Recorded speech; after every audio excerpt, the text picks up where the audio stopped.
Welcome to another edition, another episode of Casus Belli Baby by your host, Cam Ray.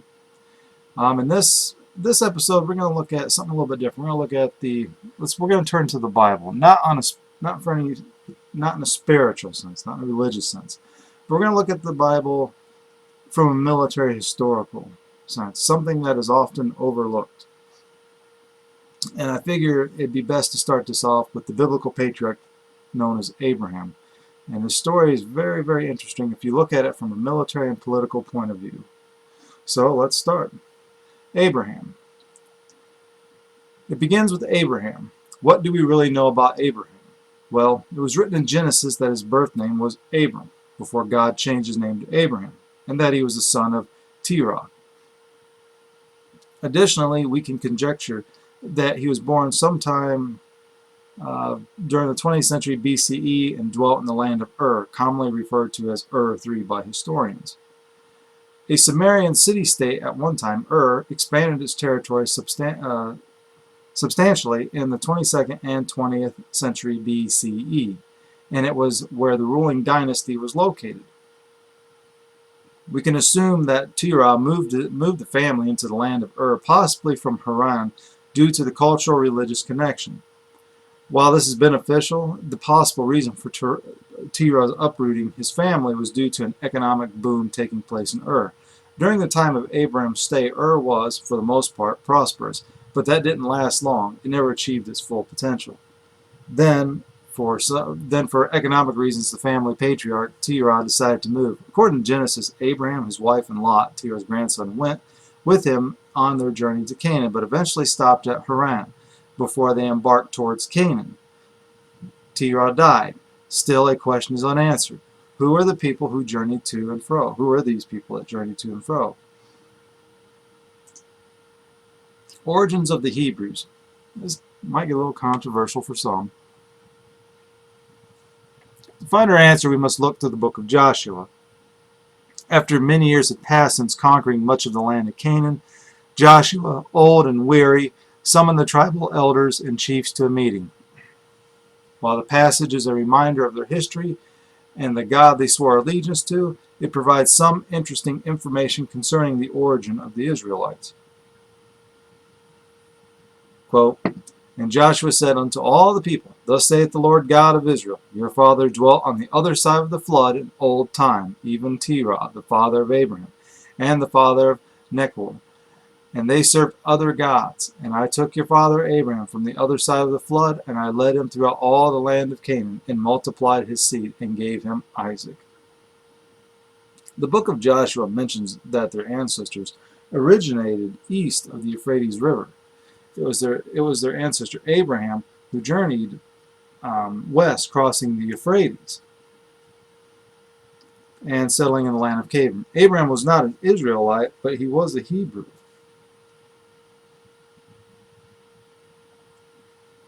The Hebrews received their name from their ancestor Eber.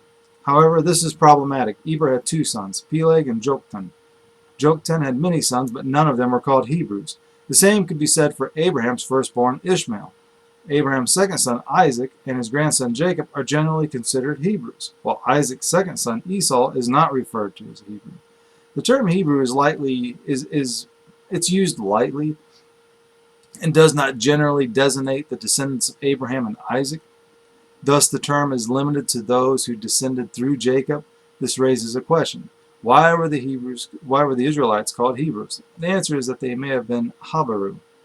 The connection between Hebrew and the Habru/Abaru is widely debated and probably will never be substantially resolved. That's where the controversy comes in. When the Amarnai letters were discovered, the world was introduced to a group of people the Egyptians called Aparu, or in Akkadian, Habaru.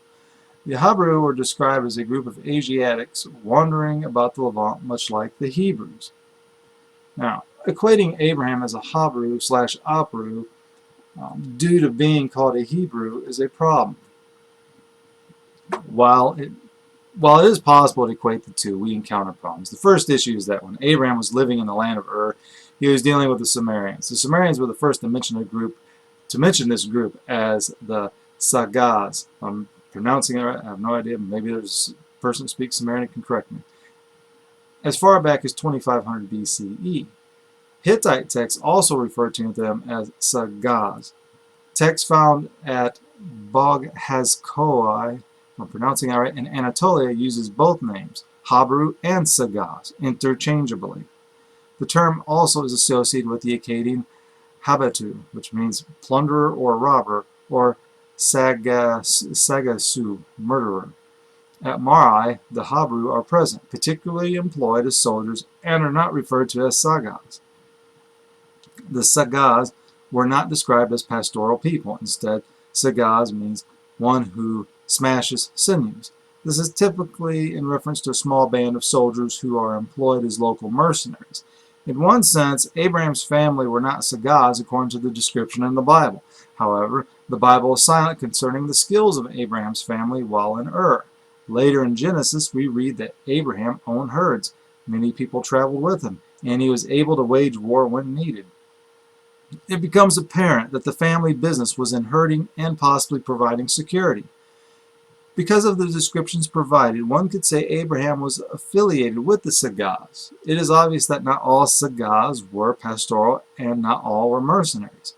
Abraham and those accompanying him were skilled pastoral warriors who did not raid and cause trouble, or so we think. It also brings to light the social makeup of the Sagaz/Habru is complex and multi-ethnic. As mentioned, to equate the Hebrews with the Habru is sketchy to a certain degree. It is evident that the Hebrews were not a single ethnic group, but a conglomerate of various peoples who happened to be a sub-branch of the Habru. An example of this can be found on the Taikunani prism, which lists 438 Habru soldiers serving King Tunip Tisup of the city-state Taikunani in central Mesopotamia. This list states that of the 438 Habru soldiers, the majority of the names were Hurim, one Kassite, and the remaining Semitic. In one sense, you could say that not all Habru were Hebrews, and not all Hebrews were Habru. Just as Samuel Mercer stated, quote, all Israelites were Hebrews, but not all Hebrews were Israelites, end quote. To imply that the Hebrews had a distinct ethnic identity due to the passages found in the Bible is false. The Hebrews before their arrival in Egypt, during their stay, and after their departure remained a multi-ethnic body. While the linguistic affiliation between the Hebrew and Habru/Apru is questioned, there is no doubt that they are similar when it comes to their socio-economical way of life. But what caused these disenfranchised families and individuals to amalgamate into a collective of supposed renegades? The answer is social, political, and environmental upheaval. This wandering body lived on the social fringes of civilization between agricultural and desert. The Habru were indeed an enemy to many, but a useful and complex one.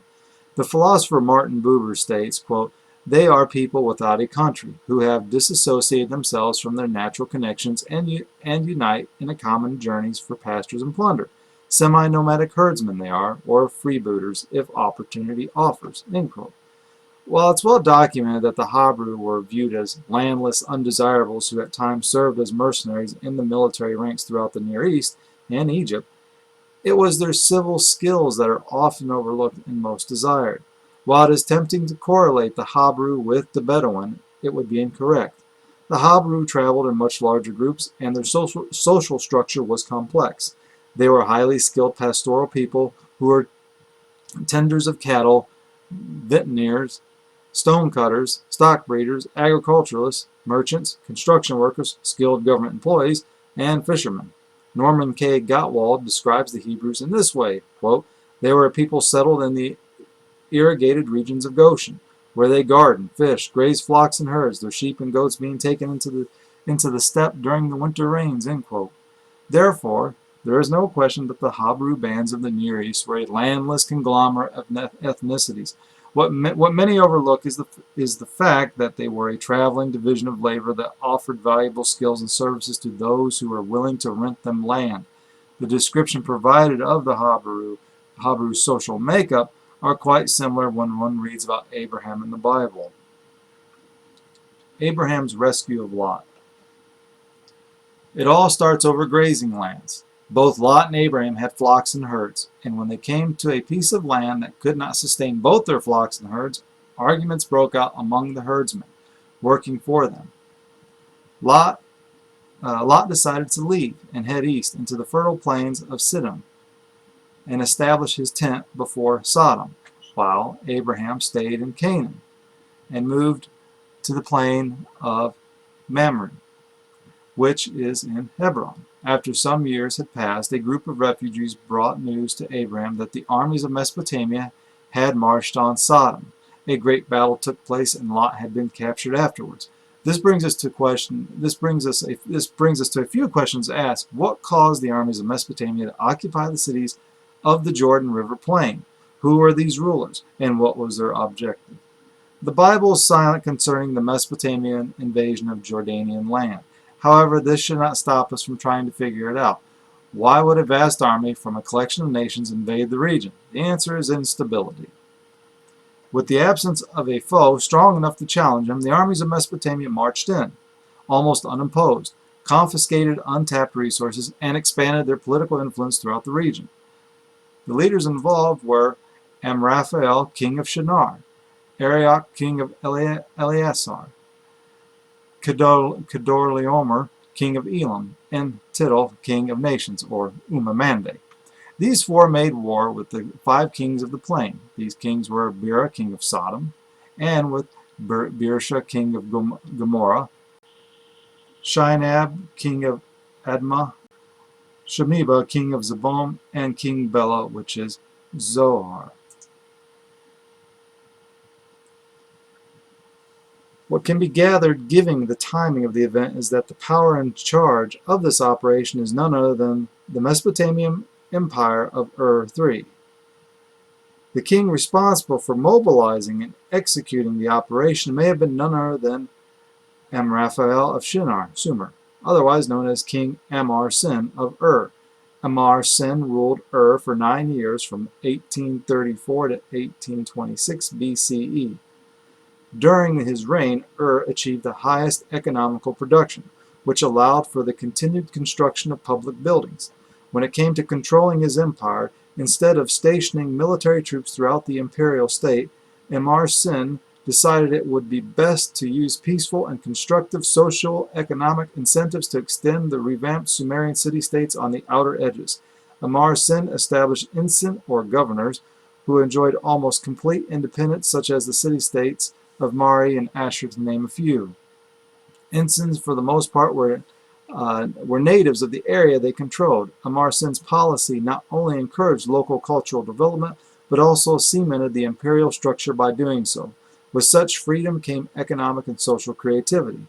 Amar-Sin's treasury was bursting at the seams, so he decided to go on another tour to expand his state.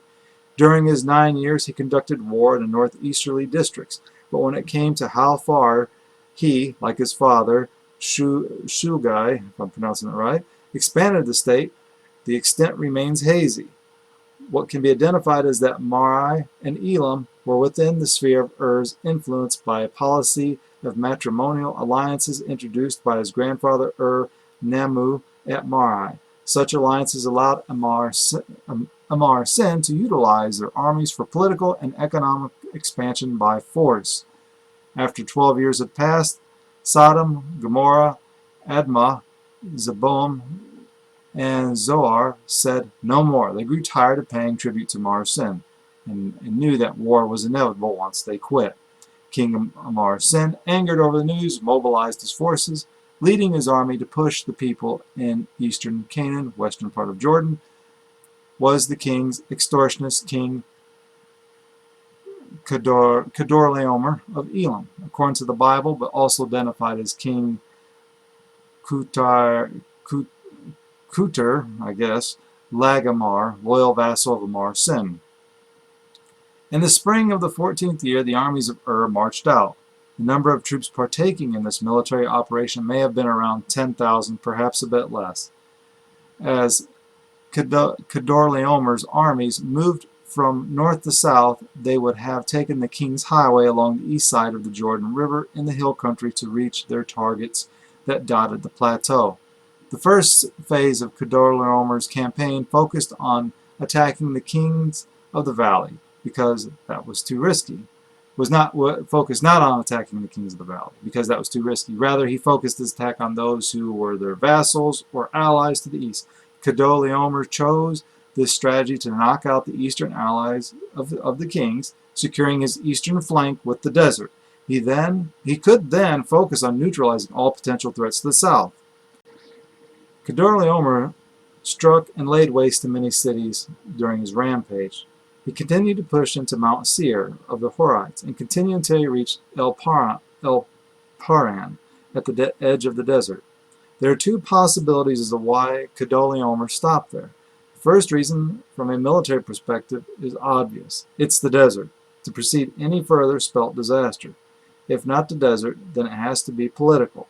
Chedorlaomer knew that to continue along the King's Highway past El Paran was encroaching on Egypt's sphere of political and commercial influence throughout the Levant, which risked further war and economical upheaval along the various trade routes that expanded northward. News of the disaster traveled quickly to each city, causing many citizens and rulers to panic and fear the worst. This was exactly what the invaders wanted, psychological warfare, to bend the knees of the enemies. While many of the inhabitants were taken prisoner, many others fled before Chedorlaomer's arrival and sought refuge behind the walls of Sodom, or behind any walls large enough for that matter, hoping that the armies of Mesopotamia would eventually turn back and head home. However, they were going to be disappointed. Chedorlaomer turned north and sacked Kadesh. He smote the Amalekites and the Amorites. The 5 kings of the plain knew that they would be picked off individually if they stayed behind their walls. However, if they united, it would give them a fighting chance. Both armies would meet for battle on the southern end of the Dead Sea, just south of Sodom in the valley of Siddim. The battle, even though not recorded in any detail, was no doubt prolonged, bloody, and downright messy. The kings of the plain were defeated. There is no way of knowing for sure if any of the kings died in battle, as the Bible is silent on the matter. However, the Dead Sea Scrolls do mention that King Birsha of Gomorrah fell into the slime pits. The remaining kings, Shinab, Bera, Shemeber, and Bela, fled into the hills. But not only did the surviving kings flee, many others seeking safety from the marauding armies of Mesopotamia also fled. There is no doubt that Abraham and the inhabitants living to the west of the Dead Sea knew of the events taking place east of the Jordan. They received news from the refugees, trade caravans, and possibly their own spies sent out to investigate, keeping a close eye on the potential threat, carefully preparing for the worst, but taking no action until war arrives at their doorstep. Abraham was concerned, but he knew that Lot was capable, able to make his own decisions. Unfortunately, Lot, for whatever reason, did not pack up and move out of harm's way. No reason is given as to why Lot stayed. Perhaps he thought that the power vacuum sweeping through the Jordan River plain would bypass him. Whatever the case was, Lot's clan and belongings were captured. While Abraham was going about his business, a refugee, perhaps one of Lot's kinfolk, told Abraham what had happened, that Lot had been taken captive, and if he didn't do something soon, Lot would be sold into slavery. Abraham did not hesitate and sent messengers to the Confederate Amorite allies, informing them of the situation and asking for assistance. While the messengers were on their way, Abraham informed his household of what just happened. Abraham quickly mustered his forces of 318 men. Abraham and his forces traveled north for 5 days, possibly taking the King's Highway for a time, gathering intelligence and keeping an eye on the enemy's movements.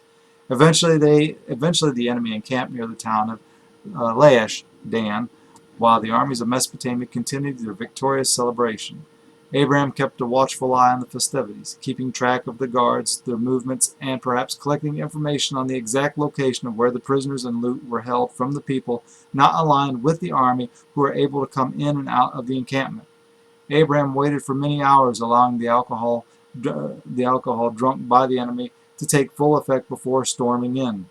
Once the army began to succumb to the intoxication, Abraham divided his men into 2 groups of 159. While the enemy slept and their fires flickered, Casting shadows, Abraham and his men infiltrated the camp in silence and smote many of the sleeping enemy. Once Lot and the loot were found, they quickly packed up and moved out before any alarm could be made. The Bible does mention that they pushed them as far as unto Hobah, which is on the left hand of Damascus, which could suggest that Abraham was still making hit-and-run raids. One could assume that One could assume Abraham, perhaps he was receiving help from the Amorite allies. Whatever the case, Abraham was successful in this special operation mission. Abraham, along with his men, camped at the valley of Shaveh. The new king of Sodom, who was in hiding along with the other kings, came out after he received word that Abraham defeated the Mesopotamian kings and retrieved the property of the people and that of the 5 kings. Before the kings of the plain arrived, Melchizedek, priest king of Salem, Jerusalem, visited Abraham.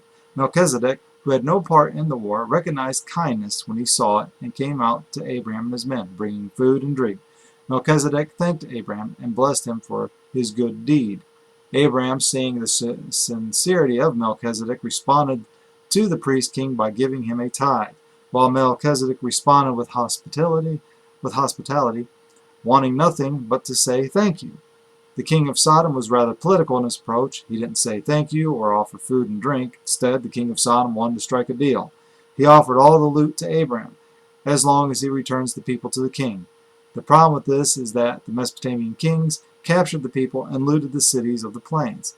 Abraham had not taken anything from them. Thus, technically, he owed the kings of the plain nothing legally or morally. It was legally Abraham's by fair fortunes of war. But Abraham was not like that. Instead of making a deal with the king and his royal entourage, Abraham's response surprised the king by refusing to keep the loot or people, for Abraham was clearly entitled. Quote, I have lifted up my hand unto the Lord, the Most High God, the Professor of heaven and earth, that I will not take from a thread even to a shoe latchet, and that I will not take anything that is thine, lest thou shouldest say, I have made Abraham rich. In other words, Abraham's riches will come from God, not from some politician seeking to strike a deal. Besides, saving lives and the property and not taking a single item is far more rewarding. Abraham's rescue of Lot is technically the first recorded special operations mission. If you like this mini lecture, give me a thumbs up, leave your comments. I'll leave references at the bottom. Actually, it's just going to be one reference, but I'll leave it at the bottom. Also, if you want to visit my website to get more information on various other topics of military and political history, visit my website, www.camrea.org. That's www.camrea.org. And I think we'll pick up next time. We'll talk about Moses, the military organizer, and continue on with this Hebrew series. Until next time,